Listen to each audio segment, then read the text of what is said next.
Hello everybody, welcome back to my channel. Welcome back to my floor. We are doing this video because I have to do a wrap up, and I really did try to do this wrap up in like a more professional manner. My hair was done, I was wearing a cute dress, like you saw in the thumbnail, you have been rickrolled, but I didn't do it well. I mean, that's really all I can say about that. The video turned out poorly. I had no thoughts. I was all over the place. Me to kind of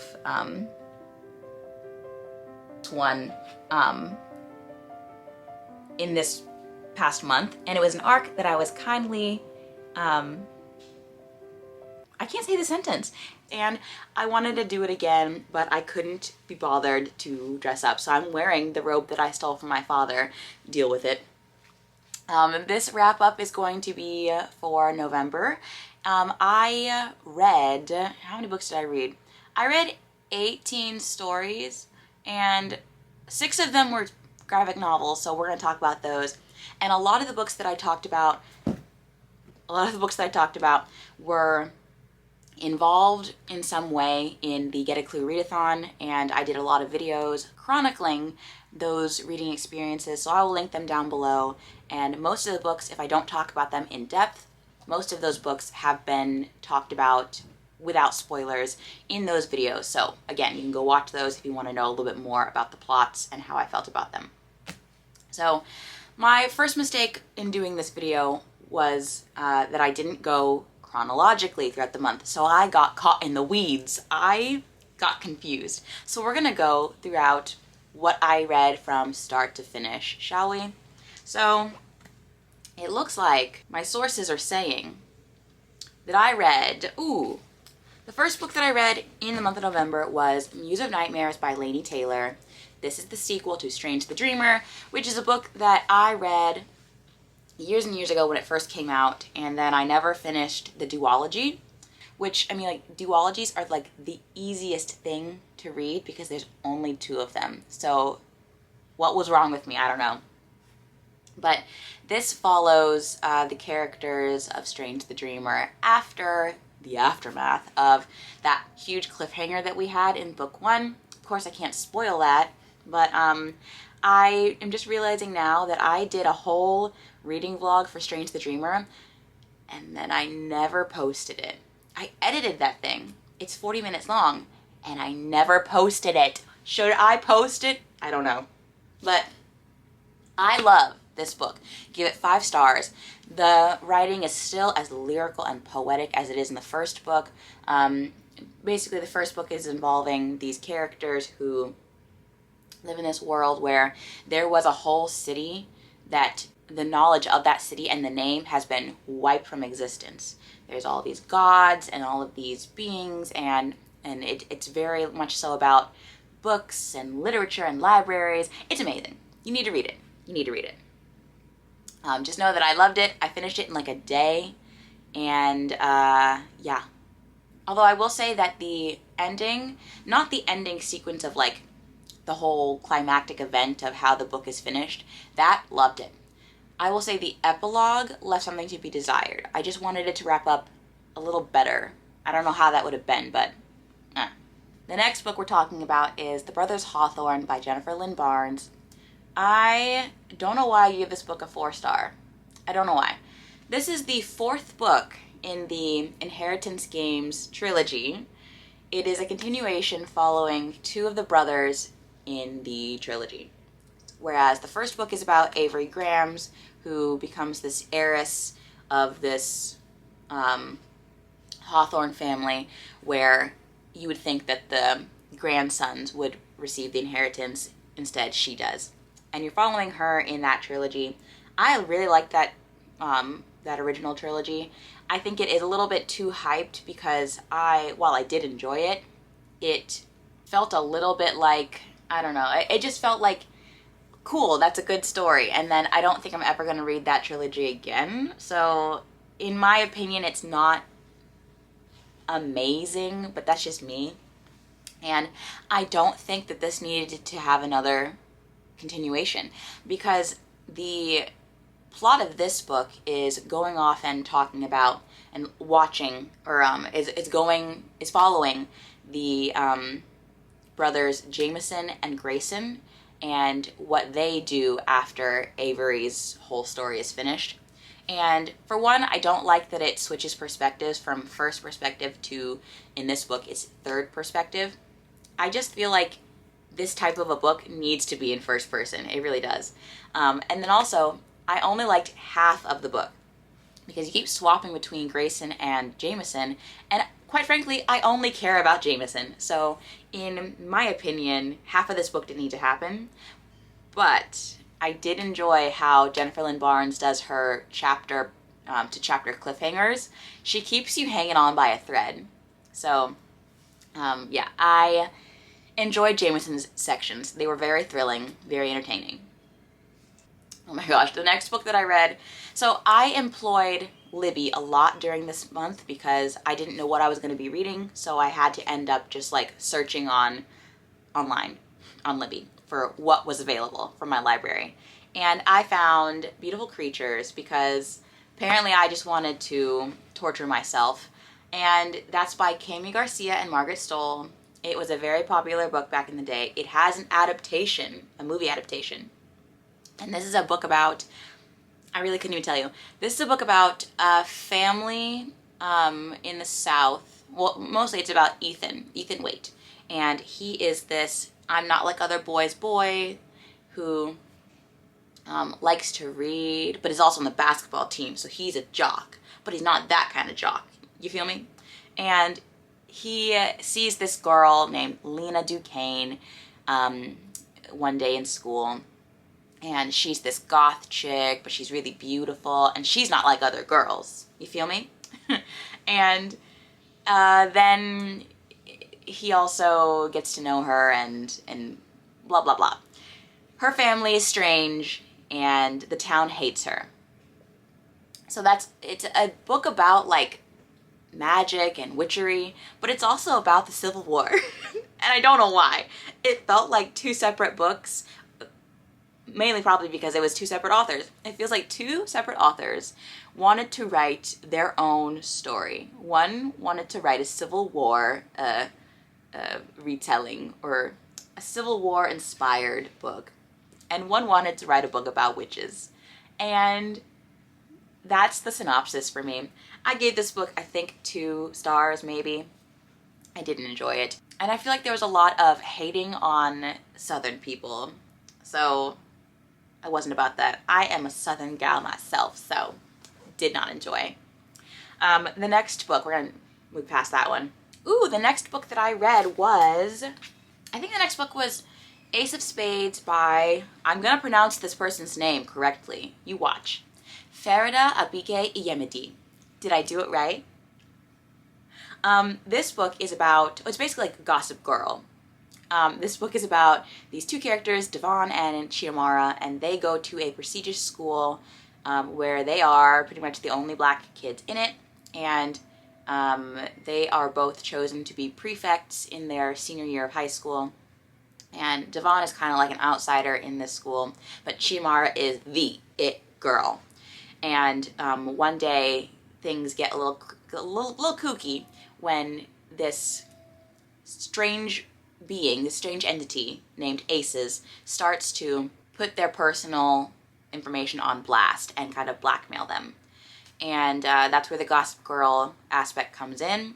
And yeah, we're just trying to figure out who is the one spilling all this tea. I actually really enjoyed this book. I give it 3.5 stars because I enjoyed the things it said, the topics of discussion, and I related to a lot of the things in it, specifically Chiamara's bits.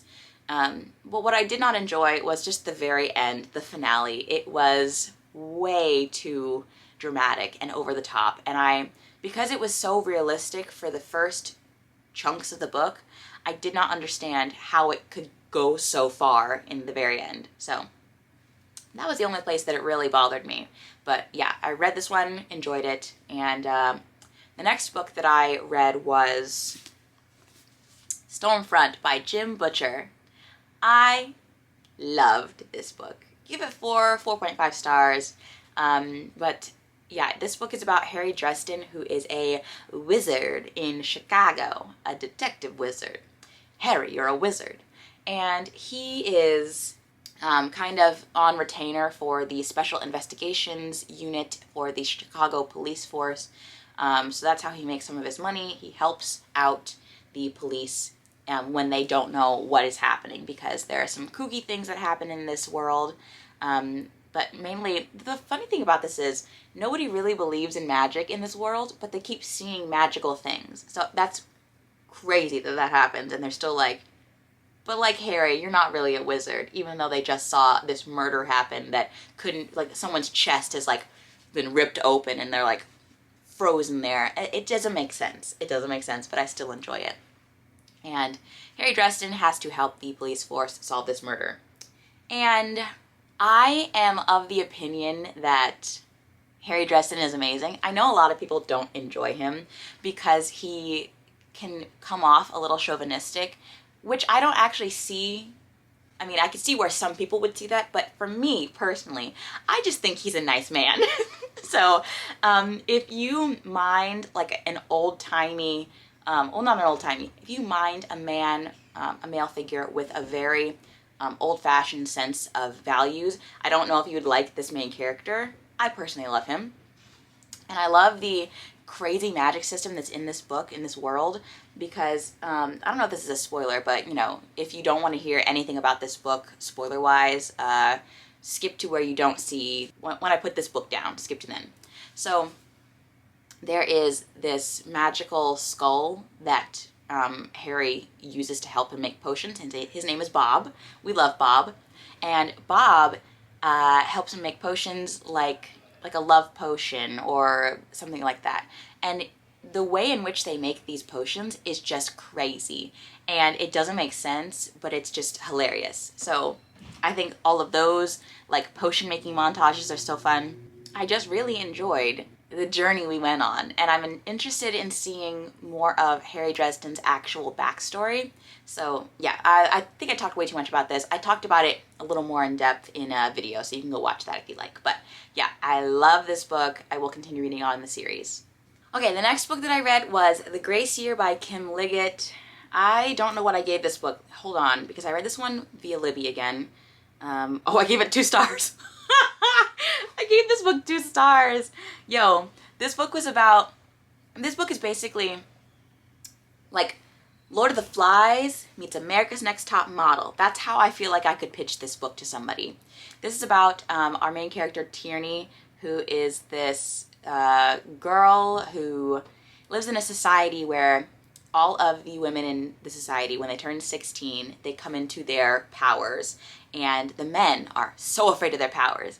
And so to get rid of these powers, they have to go into a gracier, which is basically where, before the gracier, they have a whole big ceremony where all of the eligible bachelors in this town have to go and choose which girl they would like to wed. It's called the veiling. If they want to wed them, they go and lift the veil, and they go, when you come back, you're mine.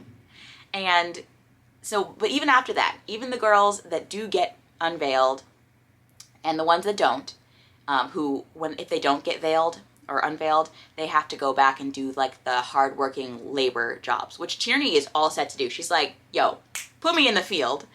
And so all of those girls have to go into a gracier, where they live for a year in the outskirts of town, in like the forest, in the wilderness, and they have to burn through their magic and survive the poachers trying to bottle them up for like little magical tinctures.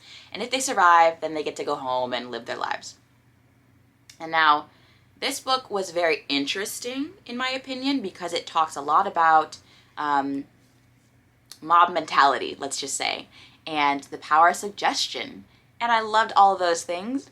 But then when you get actually get into the nitty-gritty of the book, and the fact that it's just boring when you're actually in the gracier, you'd think that it'd be more Hunger Games-y, but it's not. It's just very America's Next Top Model. And I like America's Next Top Model when it's America's Next Top Model, not the gracier. And so I did enjoy that.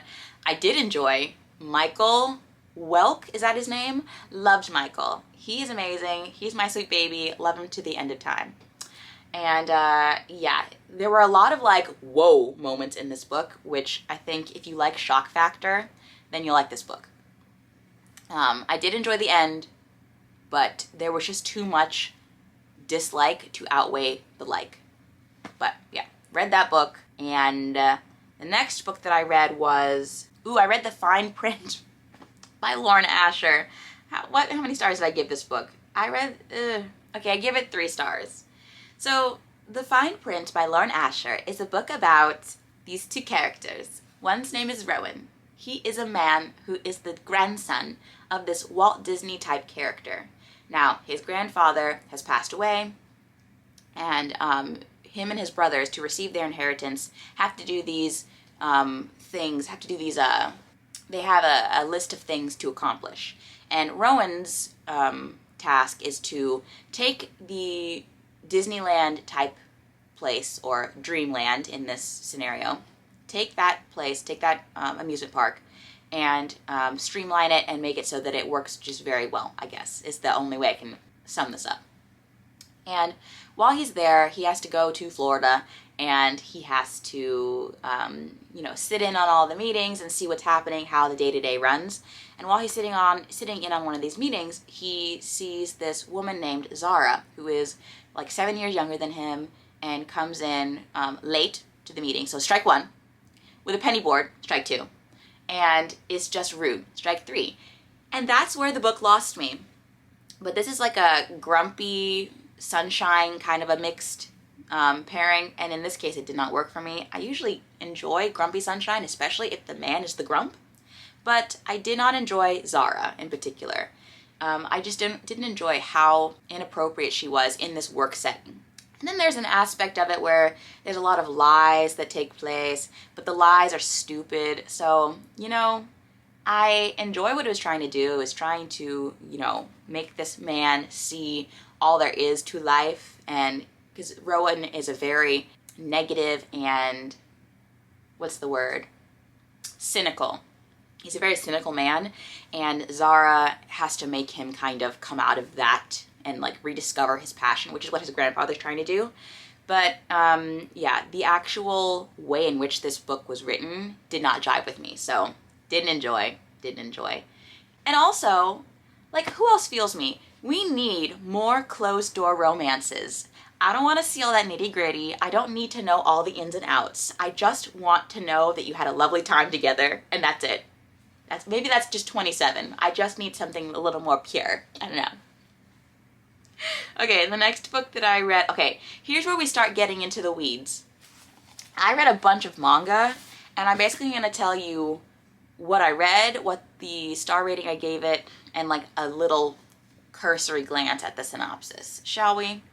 So I read this is not My Happy Marriage. I read Rent a Really Shy Girlfriend by Reiji Miyajima. This is about a girl with extreme shyness, which can relate. I was a really shy person too. But after the opening scene in this graphic novel where she's trying to order a pastry and she's like, but like, where will I sit afterwards? And are people looking at me? And like, and when she goes in, they don't have the pastry, so she orders something else. Like, she gets ordering anxiety, which can relate. But after that, it becomes extremely repetitive. And the main thing in this novel, in this world, is that they have a rent-a-girlfriend service, and you wouldn't think that she would work there being really shy, but she does. And that's basically all there is to this book. I gave it 3 stars. It was okay. The illustrations were cute, though. The next book I read graphic novel I read was My Happy Marriage by Akumi Ajitoji. And this is a book that's kind of like a paranormal Cinderella story in which Mio Saimori is the first daughter of this man who was married to, in an arranged marriage, was married to her mother. Her mother then gets sick and passes away, and he is able to marry who he really wanted to, and then he marries her. They have a child, and so Mio's Mio's half-sister is really the golden child in this family. They treat Mio very poorly, like Cinderella. And there are arranged marriages, of course, in this world, and they do these arranged marriages to strengthen the bloodlines and the powers that are in this family, in this world. And so Mio gets betrothed to Kiyoka Kudo, who is this man who seems like a beast type of a character. He seems very withholding emotionally, and he's not known for keeping his fiancées for more than a few days. And you're following her, Mio, living with Kiyoka as this marriage will take place. And I enjoyed this one. I gave it 4 stars. I enjoyed it's a Cinderella story. We all love a Cinderella story.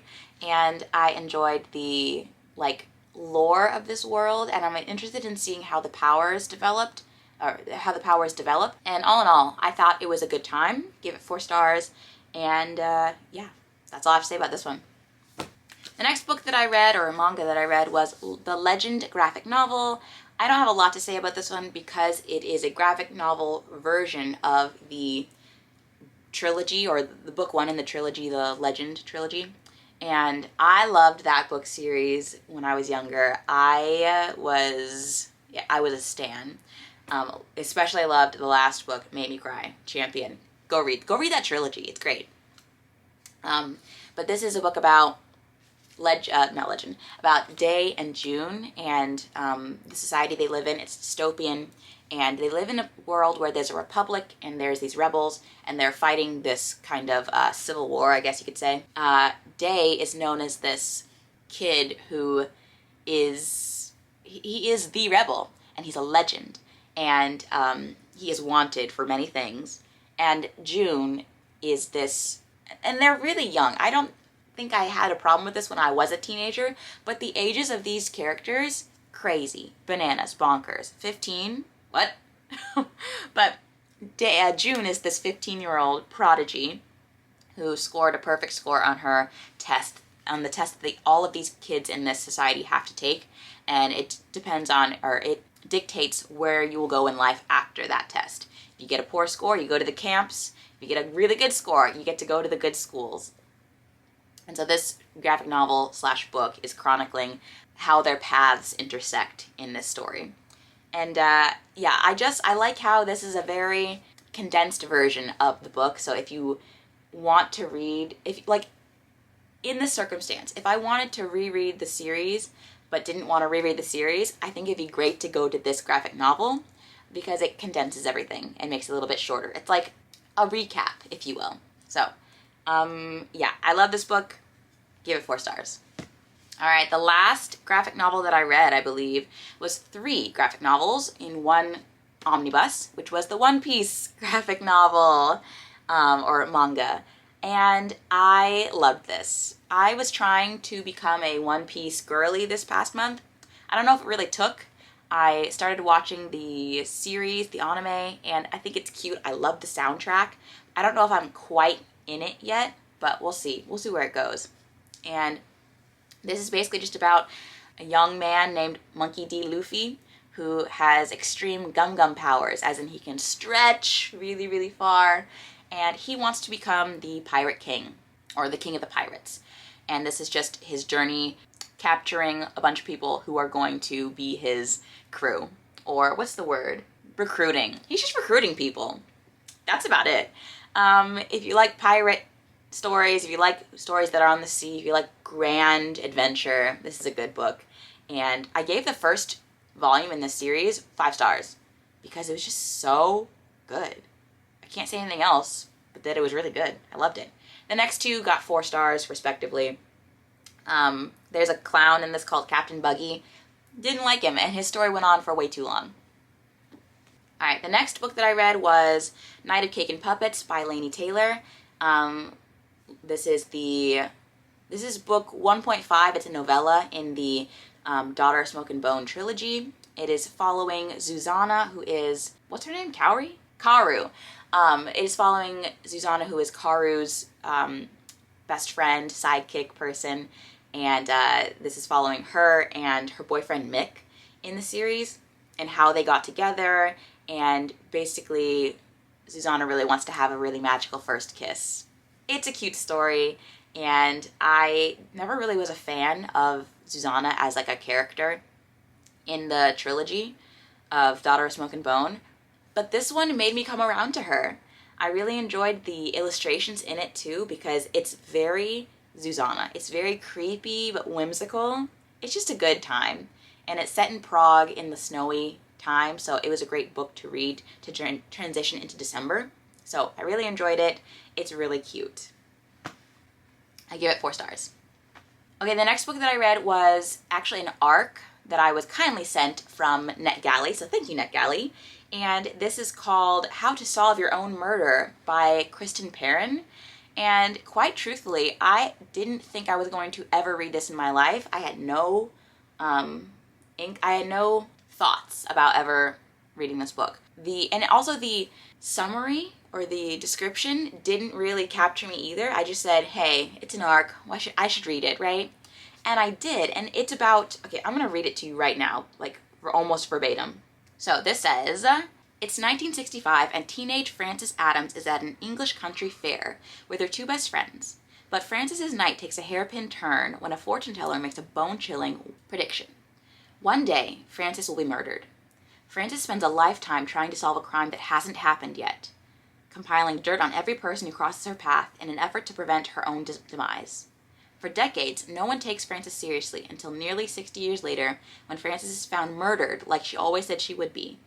In the present day, Annie Adams has been summoned to a meeting at the sprawling country estate of her wealthy and reclusive great-aunt Frances. But by the time Annie arrives in the quaint English village of Castle Knoll, Frances is already dead.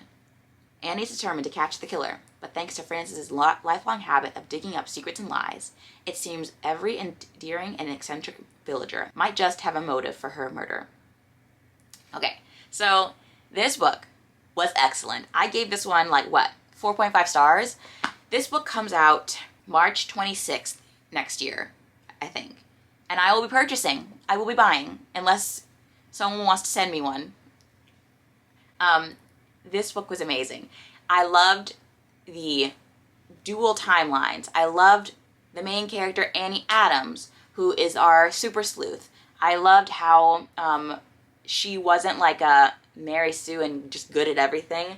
I loved Frances and her backstory and what she gets up to with her friends.